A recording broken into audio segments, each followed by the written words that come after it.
अस्सलाम वालेकुम जी। सुबह बखैर। कैसे हैं आप सब लोग? हम लोग अल्हम्दुलिल्लाह बिल्कुल ठीक ठाक हैं और उम्मीद करते हैं कि आप लोग भी अपने घरों में खुश और आबाद और खुशबाश होंगे। इंशाल्लाह ऐसा ही होगा।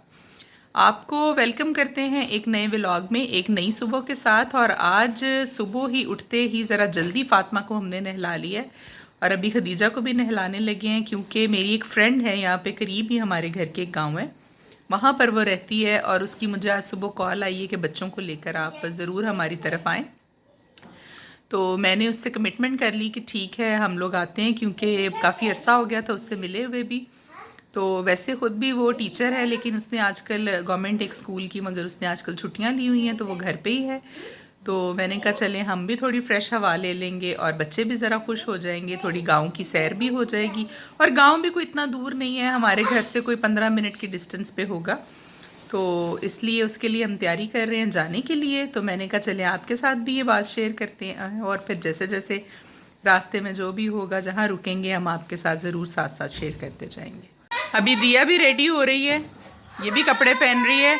और आज हमने दोनों को रेड रेड इकट्ठे एक जैसे मिला के कपड़े पहनाए हैं। खदीजा को भी रेड पहना रहे हैं फ्रॉक, और फातिमा भी देखें रेड पहन के तैयार हो रही है। बस अभी इनकी तैयारी करवा के फिर मैं खुद नहाऊंगी और जोहर की नमाज़ पढ़ के फिर हम निकलेंगे बाहर।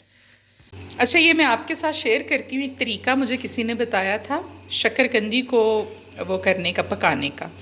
बहुत सिंपल और आसान सा तरीका है। आप तवे को धोकर साफ़ करके और शक्करकंदी को धोने के बाद बिल्कुल खुश्क कर लें, उसमें पानी नहीं होना चाहिए।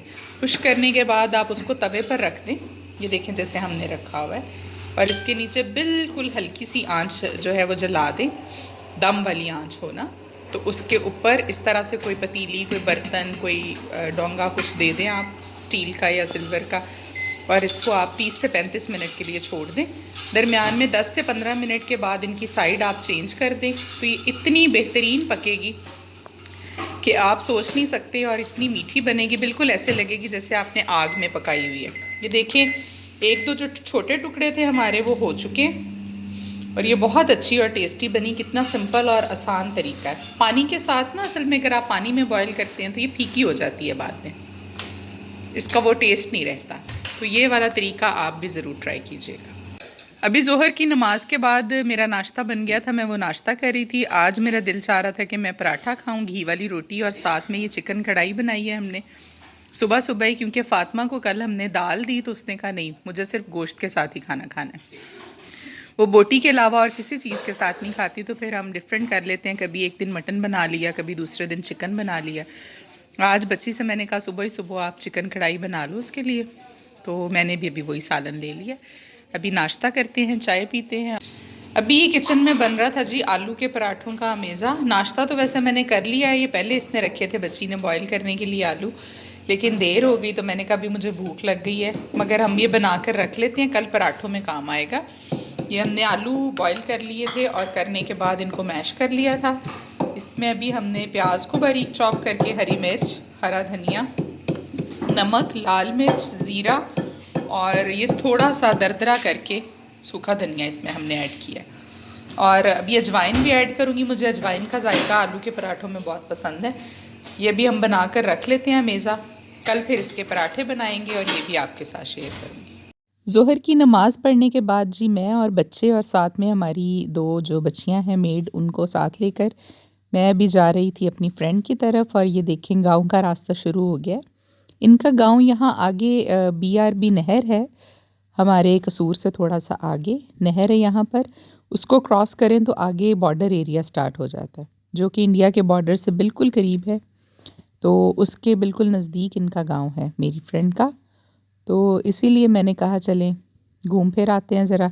और तो कहीं इतना ख़ास आना जाना होता नहीं मेरा, बस लाहौर का भी चक्कर लगता है या फिर घर पे ही होती हूँ। तो बच्चे भी थोड़ा फ्रेश हो जाएंगे। देखें बाहर खेत कितने खूबसूरत लग रहे हैं, फसलें जो हैं वो पकी हुई हैं, कुछ कुछ सब्जियां लगी हुई हैं यहाँ पर, और आसपास का माहौल कितना आँखों को अच्छा लग रहा है। तो ये रास्ते में हम जब जा रहे थे तो एक जगह पे जलेबी और पकौड़े निकल रहे थे। फ़ातिमा को जलेबी बहुत पसंद है, मीठी चीज़ें ये शौक़ से खाती है। तो फिर इसने मुझे दिखाई कि मामा ये जलेबी बन रही है। फिर मैंने गाड़ी रोक के इसको यहाँ से जलेबियाँ लेकर दी, और गरम गरम पकौड़े भी हमने लिए। और उनको हमने एंजॉय किया। और ये देखें जी, अभी नहर आ गई थी। ये BRB नहर है जो इंडिया की तरफ जाती है, बॉर्डर के साथ साथ बनी हुई है। ये वही नहर है सारी। तो इसका व्यू भी मैंने सोचा आपके साथ शेयर करें। बस ये नहर क्रॉस करने के बाद कोई 10 मिनट का रास्ता होगा आगे उनके गांव का। तो बहुत मज़ा आया, हमने बड़ा इन्जॉय किया। ख़ास तौर पर रास्ते को हमने बहुत इन्जॉय किया। ये देखिए नहर के साथ साथ रास्ता जा रहा है। और उनके घर जाकर तो मैं व्लॉग नहीं बना सकी थी क्योंकि मुनासिब नहीं लगता, कुछ लोग अच्छा नहीं समझते वीडियो में आना या उनके घर को दिखाया जाए, उनके बच्चों को दिखाया जाए। तो उनकी इजाज़त के बगैर मैं उनका वीडियो उनकी नहीं ले सकती थी, इसलिए फिर मैंने उनके घर की वीडियो नहीं बनाई, रास्ते की बनाई है। और ये सब्ज़ियां लगी हुई थी क्योंकि ये बॉर्डर एरिया पे जितनी भी ज़मीन है यहाँ पे गंदम, चावल, मकई इस तरह की बड़ी फसलें तो नहीं होती, लेकिन थोड़ी थोड़ी ज़मीन है लोगों के पास। और पता भी नहीं चलता कि कब नहर या आगे दरिया भी है सतलुज, उसका पानी आ जाए तो ये लोग थोड़े थोड़े रकबे पर फसलें काश्त करते हैं जिनमें ज़्यादातर सब्ज़ियाँ हैं। तो ये देखें रास्ते में जब मैं जा रही थी तो मूंगरे लगे हुए थे। तो मेरे हस्बैंड को बड़े पसंद है मूंगरे ना। तो यहाँ बंदा जिसकी ये फसल थी उससे हमने इजाज़त ली, बिल्कुल साथ ही उनका छोटा सा घर था और वो बाहर खड़े ही हमें देख रहे थे। तो उन्होंने कहा कि आप ठीक है थोड़े बहुत उतार लें, कोई इशू नहीं है। मैंने तो उनसे कहा था बाद में कि आप पैसे भी ले लें, लेकिन उन्होंने कहा नहीं। ये मैंने ख़ुद भी बहुत अरसे के बाद मेरा इस तरह से किसी खेत में या ज़मीन में चक्कर लगाया और मेरा दिल चाह रहा था कि मैं ख़ुद भी ये तोड़ूं। तो मैंने भी तोड़े और साथ में बच्चियां थी मेरे दोनों, फ़ातिमा को हमने गाड़ी में बिठा दिया और हमने यहाँ से मूंगरे तोड़े। थोड़ी सी पालक लगी हुई थी ये कोने पे किनारे पे, वहाँ से वो ली और हरा धनिया हमने लिया और बहुत मज़ा आया हमें। शाम हो गई थी और शाम के करीब मैं वापस आ गई थी। आकर तो मेरे हस्बैंड ने कहा कि चलिए हम वॉक करने चलते हैं। वो हमारे साथ नहीं गए थे, वो अपने ऑफिस से लेट आए हैं, तो मैं ही गई थी बस बच्चों को लेकर। ये हमारे घर के करीब स्टेडियम बना हुआ है एक, जहाँ पर बच्चों के खेलों की प्रैक्टिस वगैरह होती है। और ये बहुत अच्छा है, एक वॉकिंग ट्रैक इस पे बनाया हुआ है उन्होंने, पक्की सड़क है। पूरा ट्रैक 1 किलोमीटर का है। हमने इसको पहले भी नापा हुआ है। मैं गर्मियों में तो यहाँ पर बहुत रेगुलर वॉक करती थी, इसलिए कि अगर मैं अपनी कॉलोनी में वॉक करूँ तो रास्ते अभी कच्चे पक्के से हैं और उन पे मट्टी और धूल बहुत ज़्यादा है। और ये देखें आप, यहाँ का माहौल कितना अच्छा है, कितना साफ़ सुथरा है और ग्रीनरी भी है और कोई डिस्टर्बेंस भी नहीं है रास्ते में, सड़क भी अच्छी खासी है। तो यहाँ पे हमने वॉक की थी कोई आधा पौना घंटा। वहीं पे गाड़ी पे बैठे बैठे मैंने वज़ू मेरा था पहले से ही असर का, तो मैंने गाड़ी में ही मगरिब की नमाज़ पढ़ी और फिर हम वापस आ गए।